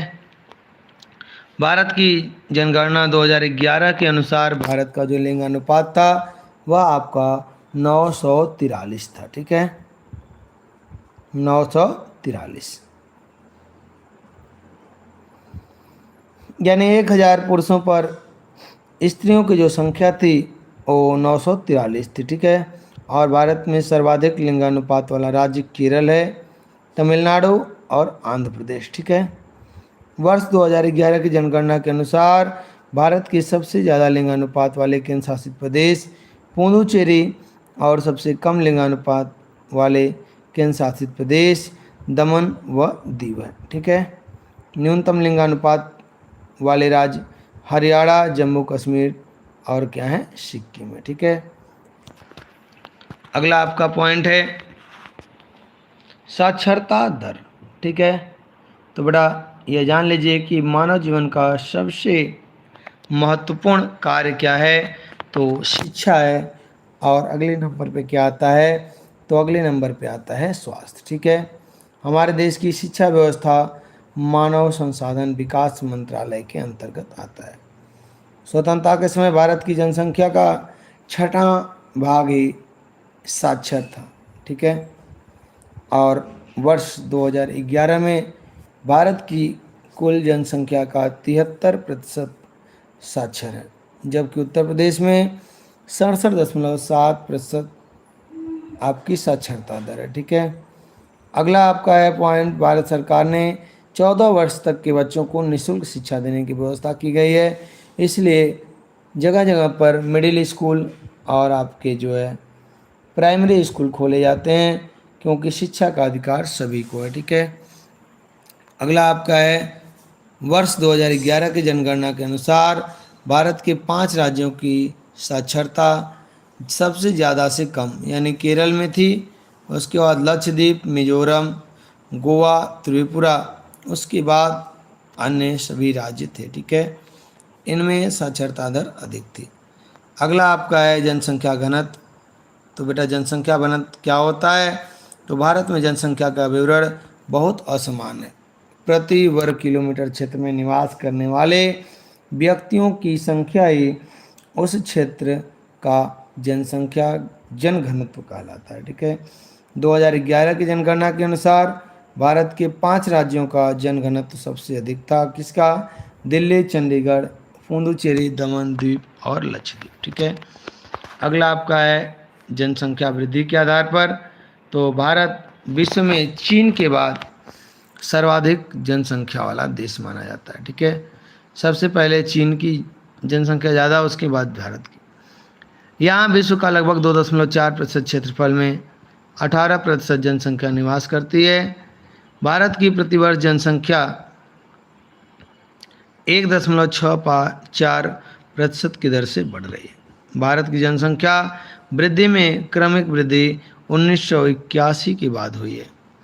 प्रति 1000 की जनसंख्या पर जन्मे जीवित बच्चों की संख्या को क्या कहा जाता है बेटा? तो इनको कहा जाता है जन्म दर। कोई बताए कि जन्म दर क्या हो, कोई आपसे पूछ दे बताइए जन्म दर क्या होता है बेटा, तो आप बताइएगा कि प्रति 1000 की जनसंख्या पर जन्मे बच्चों में जो जीवित बच्चों की संख्या होती है उन्हें क्या कहते हैं? जन्म दर कहते हैं। और वही मृत्यु दर भी होता है क्या? 1000 बच्चों की जनसंख्या पर मरने वाले बच्चों की जो संख्या होती है उन्हें क्या कहा जाता है? मृत्यु दर कहा जाता है। ठीक है, अगला प्रश्न आपका है जनसंख्या वृद्धि के कारण। क्या कारण है बेटा? तो दूसरे देश से लोग जो भारत में आकर बसते हैं, इससे क्या होती है? जनसंख्या में वृद्धि होती है। अशिक्षा के कारण जनसंख्या में वृद्धि होती है। अगला आपका है परंपरागत विचारधारा, उष्ण जलवायु और मृत्यु दर में कमी। सब कुछ तो हो रहा है लेकिन मृत्यु दर में कमी हो रही भाई, तो जब लोग नहीं मरेंगे तो जनसंख्या तो बढ़ेगी। अगला आपका है जनसंख्या का स्थानांतरण। क्या होता है बेटा? तो बहुत सारे लोग एक जगह को छोड़ करके दूसरे जगह चले जाते हैं, यही क्या कहलाती है बेटा? यही जनसंख्या स्थानांतरण कहलाती है। ठीक है, भारत में नगरीय जनसंख्या का प्रतिशत 2011 की जनगणना के बाद बढ़कर यह 31.2 हो गया है। ठीक है, अगला प्रश्न आपका है उच्च जीवन प्रत्याशा के लक्षण। बेटा न्यूनतम जन्म दर है, न्यूनतम आश्रितों की संख्या है, ऊंचा जीवन स्तर, व्यक्ति की आयु अधिक होना। ठीक है, ये सभी चीज़ें क्या करते हैं बेटा? तो उच्च जीवन प्रत्याशा के ये सभी क्या हैं? लक्षण हैं। इस तरह से आपका यह पाठ भी क्या हुआ? समाप्त हुआ। देखिए यहाँ हम अपने प्रदेश के बारे में सीखेंगे। किसके बारे में बेटा? तो अपने प्रदेश के बारे में हमें सीखना है। इस चैप्टर में जो है वह उत्तर प्रदेश के बारे में चीज़ें दी गई हैं। ठीक है,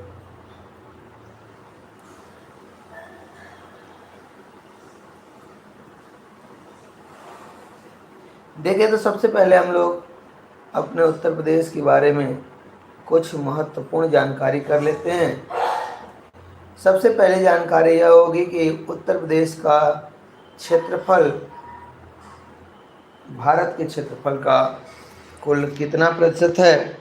तो बेटा 7.33% है। ठीक है,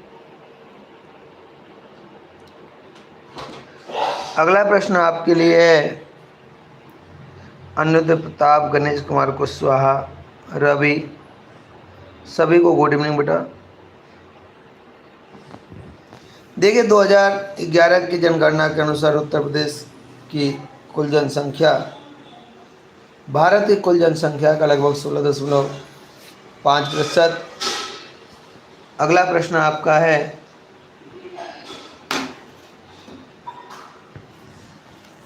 संपूर्ण विश्व के ऐसे देशों के नाम। चीन, भारत, संयुक्त राज्य अमेरिका व इंडोनेशिया हैं जिनकी जनसंख्या उत्तर प्रदेश से अधिक है।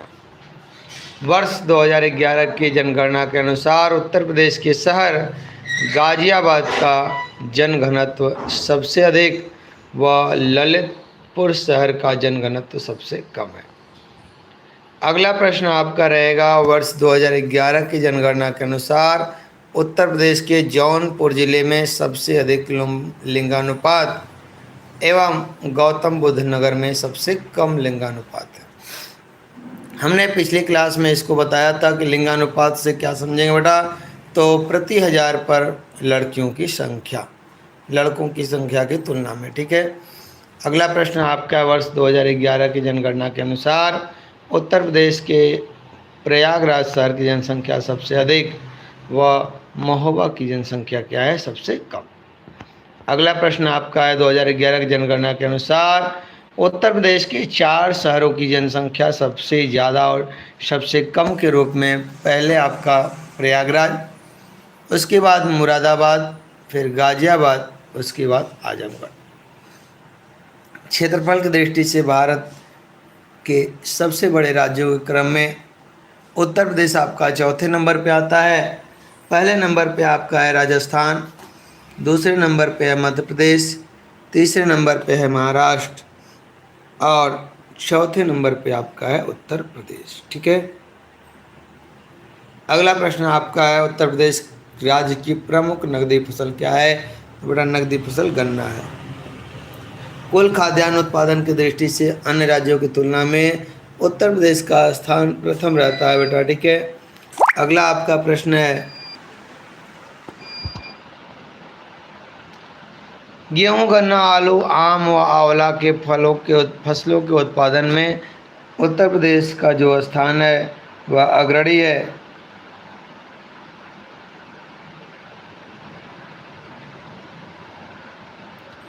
ठीक है।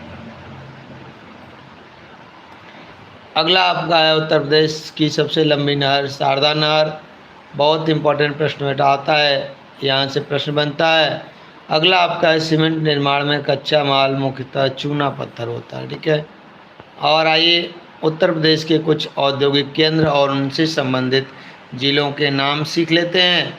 तो सूती वस्त्र उद्योग के लिए कानपुर और वाराणसी।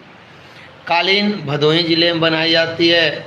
सीमेंट उद्योग के लिए आपका सोनभद्र जिला चुर्क, और आपका इलेक्ट्रॉनिक उद्योग के लिए नोएडा व लखनऊ। चमड़ा उद्योग किसके लिए प्रसिद्ध है? तो कानपुर। चमड़ा उद्योग के लिए कौन सा जगह प्रसिद्ध है? तो कानपुर व आगरा। ठीक है। अगला आपका वनस्पति तेल उद्योग के लिए कानपुर, मेरठ और आपका मोदी नगर। ठीक है। और खेल के सामान के लिए जो जाना जाता है वह आपका है मेरठ। ठीक है। तो यहाँ से आपका ये वाला कंप्लीट हुआ। अब आइए दूसरे कॉलम में पढ़ते हैं। तो जनगणना 2011 की भारत एवं उत्तर प्रदेश के घटक। कुल जनसंख्या 19.9 करोड़, साक्षरता आपकी 73% थी, लेकिन जो है आपकी 73% पूरे भारत की और 67.7% उत्तर प्रदेश की। पुरुषों की पूरे भारत की जनसंख्या 121 करोड़ थी और आपके उत्तर प्रदेश की 19.9 करोड़। पुरुषों का साक्षरता प्रतिशत 80.9% और महिलाओं का 77.3%। पुरुषों का ही और महिलाओं का 64.7% और 57.2%। यह इधर वाला जो 57 वाला है जो कम है वह बेटा आपका उत्तर प्रदेश वाला है, और जो ज़्यादा है वह आपका पूरे भारत का है। ठीक है।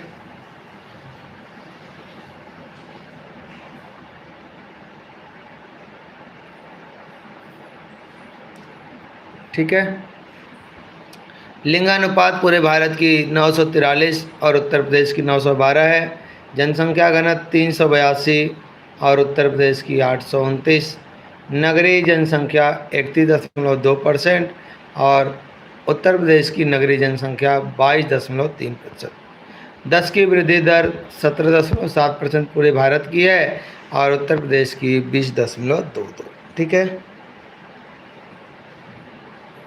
आइए उद्योग धंधों के बारे में समझते हैं। तो उत्तर प्रदेश में औद्योगिक विकास को गति देने के लिए उद्योग बंधु योजना 1981 ईस्वी में क्या की गई थी? शुरू की गई थी। अगला आपका उत्तर प्रदेश के औद्योगिक विकास प्राधिकरण एवं उनसे संबंधित जिले के नाम। नोएडा में स्थापना किया गया था new Okhla industrial development authority. और आपका सीडा और गीडा गोरखपुर, सीडा जौनपुर, बीडा भदोही। याद रखिएगा बेटा, ये सटीक नाम है, नोएडा, सीडा, गीडा और बीडा। ठीक है। Bhadohi industrial development authority, Gorakhpur industrial development authority और आपका सतरिया इंडस्ट्रियल डेवलपमेंट अथॉरिटी। ये सारी चीज़ें आप सभी लोग ये जान लीजिए कि ये सभी सटीक नाम हैं, तो यहाँ से भी प्रश्न बन सकते हैं। और उत्तर प्रदेश में पाए जाने वाले खनिज और उनसे संबंधित जिले के नाम, तो बेटा उत्तर प्रदेश में चूना पत्थर मिर्ज़ापुर और सोनभद्र जिले में पाया जाता है। डोलोमाइट मिर्ज़ापुर, सोनभद्र और बांदा जिले में पाया जाता है।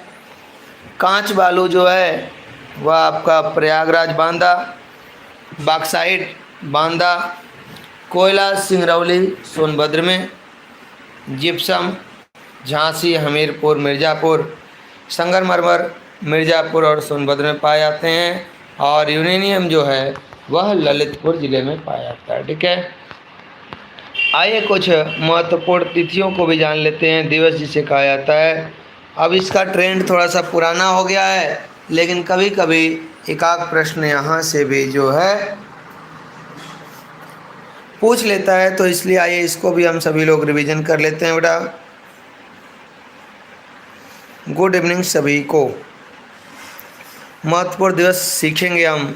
12 जनवरी को राष्ट्रीय युवा दिवस मनाया जाता है स्वामी विवेकानंद के जन्मदिन के उपलक्ष्य में। 15 जनवरी सेना दिवस और 26 जनवरी गणतंत्र दिवस। ये जनवरी माह के मोस्ट इम्पॉर्टेंट हैं। ज़रूरी नहीं है बेटा कि इतने हैं तो बहुत ज़्यादा, लेकिन कुछ को ही सम्मिलित किया गया है जो इम्पोर्टेंट रहे हैं। ठीक है, फरवरी महीने में आपका 2 फरवरी को विश्व आर्द्रभूमि दिवस मनाया जाता है और 28 फरवरी को राष्ट्रीय विज्ञान दिवस। ये आपका मार्च महीने की बात करें तो सबसे इम्पोर्टेंट है आपका अंतर्राष्ट्रीय महिला दिवस 8 मार्च को जो मनाया जाता है। अगला आपका है 15 मार्च विश्व उपभोक्ता अधिकार दिवस, 20 मार्च विश्व वन्य जीव दिवस और आपका 22 मार्च विश्व जल दिवस। ठीक है, अगला आपका है 7 अप्रैल विश्व स्वास्थ्य दिवस, 22 अप्रैल विश्व पृथ्वी दिवस, 3 मई को विश्व प्रेस स्वतंत्रता दिवस मनाया जाता है और 8 मई को विश्व रेड क्रॉस दिवस मनाया जाता है। 31 मई के दिन विश्व तंबाकू निषेध दिवस।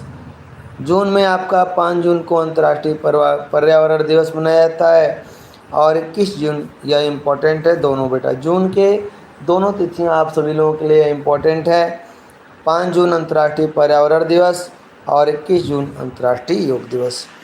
जुलाई के महीने में 11 जुलाई को विश्व जनसंख्या दिवस और 29 जुलाई को विश्व बाघ दिवस मनाया जाता है।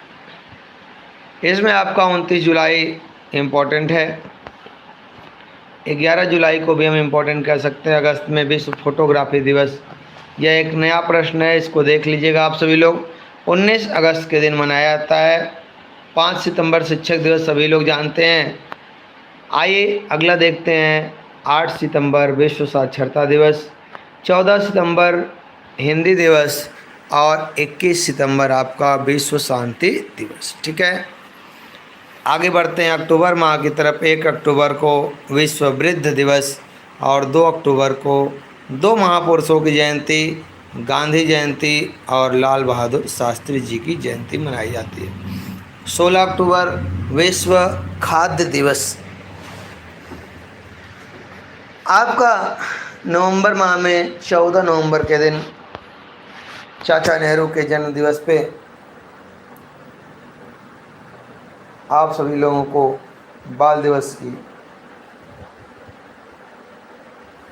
कार्यक्रम कराए जाते हैं स्कूलों में, बहुत सारे जगहों पे। ठीक है, और यह बाल दिवस चाचा नेहरू ने कहा कि हमारे बच्चों को बड़ा प्यार करते थे और बच्चों से बड़ा लगाव रहते थे, तो इसलिए उन्होंने कहा कि हमारे जन्म दिवस को बच्चों के जन्म दिवस के नाम से मनाया जाए। तब से जो है बाल दिवस के नाम से 14 नवंबर को जाना जाता है बेटा। 19 नवंबर विश्व शौचालय दिवस और 26 नवंबर विश्व क्या संविधान दिवस कह सकते हैं, सीधे कह लीजिए। और दिसंबर माह में 1 दिसंबर विश्व एड्स दिवस और 10 दिसंबर को मानवाधिकार दिवस। ठीक है, इस तरीके से आपका पाठ 8 जो है वह समाप्त हुआ। अब हम देखेंगे पाठ नंबर 9। ठीक है, पाठ नंबर 9 में आप सभी लोग देखेंगे प्राकृतिक प्रदेश, मानव जीवन। ठीक है, इसमें आप सभी लोग घास फूस, जलवायु, मानव जीवन, जीव जंतु, इन सभी चीज़ों के बारे में जानकारी क्या करेंगे, प्राप्त करेंगे। ठीक है बेटा, तो चलिए सबसे पहले हम चलते हैं सबसे पहले पॉइंट की तरफ, शीतोष्ण घास का प्रदेश। ठीक है, तो बेटा उत्तरी गोलार्ध के टैंगा प्रदेश के दक्षिण में पाए जाने वाले जो शीतोष्ण घास जो भी जगह होते हैं, घास के मैदान होते हैं, उन्हें क्या कहते हैं, उन्हें कहते हैं शीतोष्ण घास के मैदान। ठीक है, इसका विस्तार उत्तरी अमेरिका महाद्वीप में अलास्का से लेकर लेब्राडोर तक तथा यूरेशिया में फिनलैंड से लेकर उत्तर पूर्वी साइबेरिया तक पाया जाता है। ठीक है, आइए समझते हैं कि यहाँ की वनस्पतियों के बारे में। तो बेटा एक उष्ण घास के प्रदेश होते हैं और एक आपके शीतोष्ण घास के प्रदेश होते हैं। ठीक है, मानव जीवन के बारे में बात करें तो एशिया के स्टेपी प्रदेश में किर्गिज आता है बेटा, कि स्टेपी प्रदेश में कौन कौन से जनजातियां पाई जाती हैं। ठीक है, तो कजाक, खाना बदेशी, ये सभी जनजातियां स्टेपी प्रदेश में पाई जाती हैं। उत्तरी अमेरिका में पशुओं को चराने वालों को काऊ बॉय जिससे दिया जाए तो अच्छा रहेगा, काऊ बॉय एवं पशुओं के बाड़ा को रेंच कहा जाता है। इसको बड़ा मोस्ट इम्पॉर्टेंट कहीं आप नोट कर लीजिएगा किसी कॉपी के पेज पे अपने, कि उत्तरी अमेरिका में पशुओं को चराने वालों को क्या कहते हैं, तो काऊ बॉय, और पशुओं के बाड़ा को क्या कहते हैं बेटा, तो इसे कहते हैं रेंच। ठीक है, यह बहुत इम्पॉर्टेंट और बहुत डीप प्रश्न है। ठीक है, ऐसे प्रश्न ढूंढने पर जल्दी नहीं मिल पाते हैं। आइए अगला देखते हैं जीव जंतुओं के बारे में। तो एशिया के स्टेपी प्रदेश में जंगली घोड़े, उत्तरी अमेरिका के प्रेरी प्रदेश में तेजी से भागने वाले बाइसन यानी जंगली गाय बैल, उत्तरी अमेरिका के पंपाज में जंगली भैंसा, पंपा, हिरण, रिया पक्षी एवं ऑस्ट्रेलिया में कंगारू, कोकाबुर्रा, ईमू आदि विशिष्ट जीव जंतु क्या किए जाते हैं बेटा, यहाँ पर पाए जाते हैं। जलवायु की बात करें तो शीतोष्ण घास प्रदेश और टैंगा प्रदेश में 25 से 50 सेमी तक वर्षा होती है। उत्तरी गोलार्ध के शीतोष्ण घास के मैदान में महाद्वीपीय जलवायु की प्रधानता होती है। ठीक है, और आइए इधर बात करते हैं हम सभी लोग उष्ण घास के प्रदेश कौन कौन से हैं। तो वेनेजुएला में लानोज नाम का, और उत्तरी अमेरिका में सवाना, और आपका ग्रान चाको। ठीक है, शीतोष्ण घास के मैदान में आपका उत्तरी अमेरिका के प्रेरी, मध्य एशिया का स्टेपी, अर्जेंटीना के पंपाज, दक्षिण अमेरिका के वेल्ड, ऑस्ट्रेलिया का डाउन्स। बेटा डायरेक्ट यह प्रश्न पूछता है, जान लीजिए परीक्षाओं में, कि उत्तरी अमेरिका के शीतोष्ण घास के मैदान को क्या कहते हैं बेटा, तो इन्हें प्रेयरी के नाम से जाना जाता है। सीधे पूछ देता है कि मध्य एशिया के शीतोष्ण घास के मैदान को किस नाम से जानते हैं, तो इन्हें जानते हैं स्टेपी के नाम से। ठीक है, अगला आपका है अर्जेंटीना में पंपास, दक्षिण अमेरिका में वेल्ड, और ऑस्ट्रेलिया के डाउन्स। ठीक है, और उसके बाद आइए इधर देख लेते हैं हम प्रेरी घास के मैदान। तो इनका जो विस्तार है उत्तरी अमेरिका में राखी पर्वत के पूर्वी ढालों से लेकर बड़ी बड़ी झीलों तक विशाल घास भूमि तक का क्षेत्र इसका क्या है, विस्तार है। ठीक है, स्टेपी घास के मैदान रूस व यूरेशिया में इस घास के मैदान को स्टेपी कहते हैं। यूरेशिया में कारपेंथियन पर्वत से लेकर अल्टाई पर्वत तक इस घास की भूमि का विस्तार है, यानी फैला हुआ है। ठीक है, दक्षिण अमेरिका महाद्वीप में पाए जाने वाले घास के मैदान लानोज, ग्रान चाको, पंपाज आदि पाए जाते हैं। अफ्रीका महाद्वीप में पाए जाने वाले घास के मैदान सवाना बेल्ट घास के मैदान अफ्रीका महाद्वीप में पाए जाते हैं। ठीक है, अगला आपका है वर्षा और तापमान की कमी के कारण शीतोष्ण घास प्रदेशों में वृक्ष बहुत कम उगते हैं और घास अधिक उगते हैं, ठीक है। लेकिन टैंगा क्षेत्र के सघन वन पाए जाते हैं क्योंकि उत्तर में ठंड अधिक और गर्मी कम पड़ती है। अतः यहाँ पर मिट्टी में नमी बनी रहती है। इस कारण टैंगा प्रदेश में पेड़ आपके क्या होते हैं, उगते हैं, ठीक है। और आइए ये लास्ट पॉइंट हम लोग पढ़ते हैं, भूमध्य सागरीय प्रदेश या रोम सागरीय प्रदेश, ठीक है। तो इनका विस्तार भूमध्य सागर के दोनों ओर 40 अंश से 30 अंश से 40 अंश अक्षांशों के बीच महाद्वीपों के पश्चिमी भागों में पाया जाता है। इस प्रदेश के अंतर्गत भूमध्य सागर के चारों ओर के देश उत्तरी अमेरिका में कैलिफोर्निया, दक्षिणी अमेरिका में चिली, ऑस्ट्रेलिया का दक्षिणी पश्चिमी भाग एवं दक्षिणी अफ्रीका का दक्षिणी पश्चिमी भाग क्या रहता है, सम्मिलित रहता है। इस प्रदेश का विस्तार भूमध्य सागर के चारों ओर अधिक पाया जाता है, इसलिए इसका नामकरण भूमध्य सागरीय प्रदेश किया गया है। आइए यहाँ की जलवायु और यहाँ की वनस्पतियाँ दोनों के बारे में बात करते हैं। तो देखिए बेटा, यहाँ की जो वनस्पतियाँ हैं, तो यह प्रदेश स्वास्थ्यवर्धक तथा आनंददायक शीतकाल के लिए विश्व प्रसिद्ध है। यहाँ लोग घूमने के लिए जाते हैं शीतकाल में, ठीक है। यह प्रदेश फलों के उत्पादन के लिए बहुत प्रसिद्ध है। भूमध्य सागरीय प्रदेश के फलों की कृषि के कारण विश्व का फलोद्यान भी कहा जाता है और ओक, वालनट, चेस्टनट, सेडार जैसे वृक्ष एवं चैपरल, माकवी जैसे झाड़ियाँ यहाँ पर पाई जाती हैं, ठीक है। और आइए जलवायु की बात करते हैं। तो बेटा, यहाँ सूर्य के उत्तरायण एवं दक्षिणायन होने के कारण वायु दाब पेटियों में ऋतुवश स्थानांतरण के कारण ही भूमध्य सागरीय जलवायु की उत्पत्ति होती है। शीतकाल में औसत तापमान 5 से 10 डिग्री तथा ग्रीष्म काल में यह 20 से 27 डिग्री सेल्सियस तक पहुंच जाता है। सोचिए, बहुत आरामदेह है गर्मी के दिन में, लेकिन जाड़े के दिन में थोड़ी सी समस्या हो सकती है क्योंकि 5 से 10 डिग्री सेल्सियस में ज़्यादा ठंडी पड़ती है। वार्षिक वर्षा का औसत 37 से 75 सेमी के बीच होती है और भूमध्य सागरीय जलवायु में ग्रीष्मकाल गर्म तथा शुष्क जबकि शीतकाल साधारण तथा आर्द्र होता है। वर्ष भर अधिक मात्रा में धूप की प्राप्ति होती रहती है यहाँ पर। इस तरह से आपका यह पाठ 9 समाप्त हुआ। कक्षा 8 के भूगोल को कंप्लीट कर लेंगे। इसमें आपके 2 चैप्टर शेष बचे हुए हैं। यह दोनों चैप्टर आज की क्लास में बेटा कंप्लीट हो जाएंगे।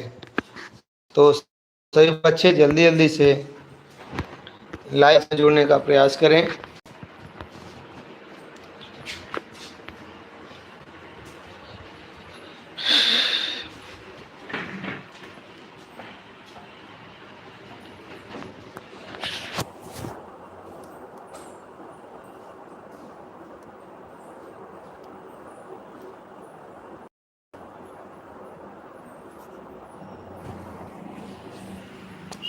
देखिए बेटा, पाठ का नाम है प्राकृतिक प्रदेश एवं जनजीवन 2।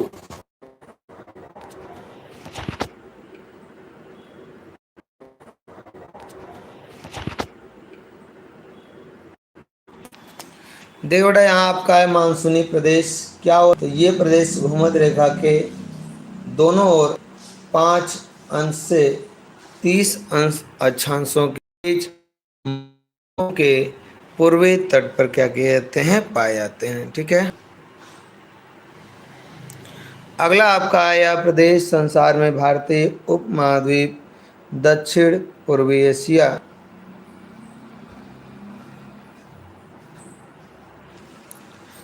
अफ्रीका के पूर्वी तटीय भाग, उत्तरी अमेरिका के तटीय भाग व पश्चिमी विविध प्रकार की वनस्पतियां पाई जाती हैं, जैसे सदाबहार वन, घास के मैदान, पतझड़ी वन व कटीली झाड़ियाँ आदि यहाँ पर क्या की जाती हैं, पाई जाती हैं। तथा यहाँ पर सागौन, शाखू, टीक, आम, शीशम,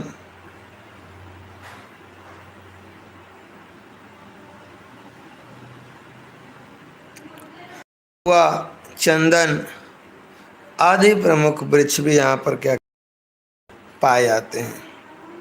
सभी बच्चों को गुड इवनिंग। बागी सिंघम, अंश विश्वकर्मा, रुद्र प्रताप, रितेश कुमार, मुकेश आर्टिस्ट। ठीक है बेटा।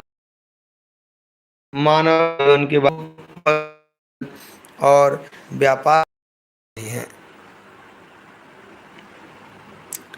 अगला आपका है मानसूनी प्रदेशों की कृषि बहुत कुछ पर निर्भर है।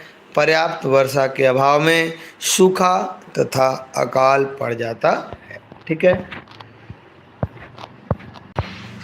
अगला आपका यहाँ पर है जीव जंतु।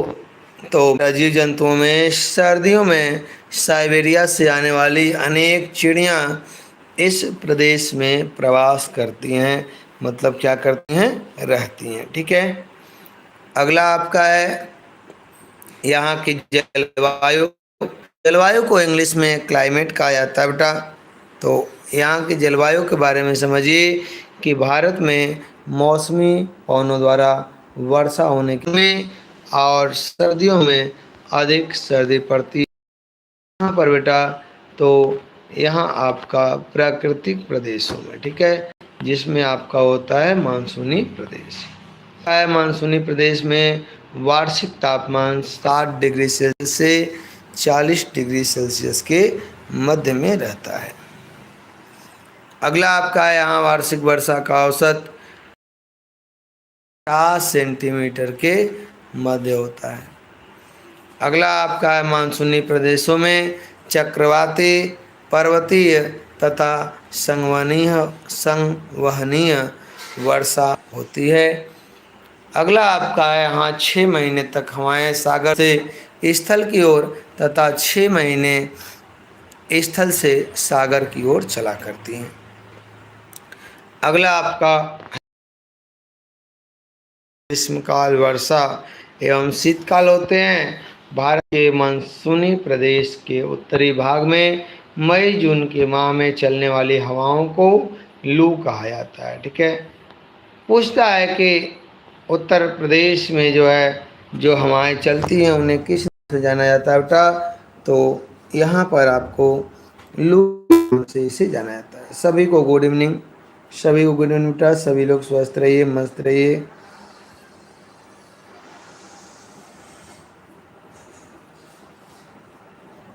हो गया। मात्रा, विवरण एवं समय आदि की निश्चितता रहती है। इसका कहने का मतलब यह है कि कभी वर्षा हो जाएगी, कभी गर्मी हो जाएगी, कभी सर्दी हो जाएगी, क्या हो जाएगी, यहाँ पर जो है आपका कुछ भी निश्चित नहीं रहता है। ठीक है। अगला आप देखिए यहाँ पर पश्चिम यूरोपीय तुल्य प्रदेश। ठीक है। पश्चिम यूरोपीय तुल्य प्रदेश का विस्तार उत्तरी एवं दक्षिणी गोलार्धों में 30 डिग्री सेल्सियस से 30 डिग्री से 65 डिग्री अक्षांश के मध्य महाद्वीपों के पश्चिमी किनारे है। पश्चिम यूरोपीय तुल्य प्रदेश में पर्णपाती वन पाए जाते हैं। पश्चिम यूरोपीय तुल्य प्रदेश में शीतकाल में वर्षा अधिक होती है। इस प्रदेश में पाए जाने वाले ओक, एल्म, बर्च, बीच, पोपलर, हार्नबीम जैसे पर्णपाती वन महत्वपूर्ण है। पहाड़ी ढालों में एवं उत्तरी भागों में रेड वुड, लिंडेन, फर, स्प्रूस, सीडर आदि शंकुधारी वन यहाँ पर क्या किए जाते हैं बेटा, पाए जाते हैं। I am fine mister Ganesh Kushwaha, आप कैसे हैं बेटा। वह भूगोल के कक्षा 8वीं की यह लास्ट क्लास होगी। आज के बाद आप सभी लोगों को कल से साइंस का रिवीजन चलेगा और साइंस के रिवीजन में लंबा लंबा चैप्टर रहेगा। तो उसमें आप सभी लोगों को बहुविकल्पी प्रश्न, वन लाइनर, सभी चीज़ें आप सभी लोगों को कराई जाएंगी ताकि आप सभी लोग अपनी तैयारी अच्छी प्रकार से कर पाएँ। इसमें को चैप्टर है, 10वां चैप्टर हम लोग पढ़ रहे हैं। थोड़ी ही देर में आपका 11 चैप्टर तक हम लोग समाप्त कर लेंगे और इसके बाद इसके बहुविकल्पी प्रश्नों को भी क्लास में सम्मिलित किया जाएगा। ठीक है। इसमें आपका है सेंट लॉरेंस तुल्य प्रदेश का विस्तार उत्तरी गोलार्ध में महाद्वीपों के पूर्वी किनारों पर 45 डिग्री से 65 उत्तरी अक्षांशों के मध्य तथा कहीं कहीं इनका विस्तार उत्तरी अक्षांश तक पाया जाता है। सेंट लॉरेंस तुल्य प्रदेश में वसंतकालीन गेहूं की विस्तृत कृषि की जाती है। अगला आपका है चीन तुल्य प्रदेश। चीन तुल्य प्रदेश का विस्तार शीतोष्ण कटिबंध में महाद्वीपों के पूर्वी किनारों पर 25 डिग्री से 40 डिग्री अक्षांशों के मध्य है। ठीक है। यह कंप्लीट हुआ आपका यह चैप्टर। पार्ट नंबर 11 आपदा एवं आपदा प्रबंधन। बहुत छोटा चैप्टर बेटा, आप सभी लोग इसको भी पढ़ लीजिए और इसको भी आप लोग समझ लीजिए। ठीक है। आपदा क्या होती है बेटा? तो बाढ़, भूकंप जैसी घटनाओं को क्या कहते हैं? आपदा कहते हैं। ठीक है। जिससे मानव समाज, जानवरों और वनस्पतियों को बड़ी मात्रा में तथा तीव्र गति से हानि होती है, इसे क्या कहा जाता है? तो इसे कहा जाता है आपदा। अभी पंजाब राज्य में आपदा आई हुई है, बहुत ज़्यादा पानी की वजह से वहाँ पर जनधन की हानि हो रही है। तो ये सभी चीज़ें क्या होती हैं बेटा? ये सब चीज़ें आपकी आपदा ही होती हैं। ठीक है। अब आपका है प्राकृतिक आपदा। ठीक है। क्या होता है? भूकंप, भूस्खलन, ज्वालामुखी विस्फोट, सुनामी, चक्रवात, आकाशीय बिजली गिरना, बादल फटना, बाढ़, सूखा आदि प्राकृतिक आपदा है। ठीक है। ये किस में आती हैं बेटा? तो यह प्राकृतिक आपदा में आती हैं। अगला आपका है मानव जनित आपदा। मानव भी आपदाओं को निमंत्रण देता है, जैसे जहरीली गैसों का रिसाव, मृदा अपरदन, मानव जनसंख्या विस्फोट, महामारी, नाभिकीय विस्फोट, मानव जनित भूस्खलन। ठीक है। ये सभी कैसे हैं? तो मानव द्वारा उत्पन्न किए जाने वाले आपके यह मानव जनित आपदा है। और इसके बाद यहाँ से जो है एक इम्पोर्टेंट प्रश्न बनता है आपका। ठीक है। राष्ट्रीय आपदा प्रबंधन प्राधिकरण। ठीक है। NDMA का गठन 2005 ईस्वी एवं राष्ट्रीय आपदा अनुक्रिया बल NDRF का गठन 2006 में किया गया था।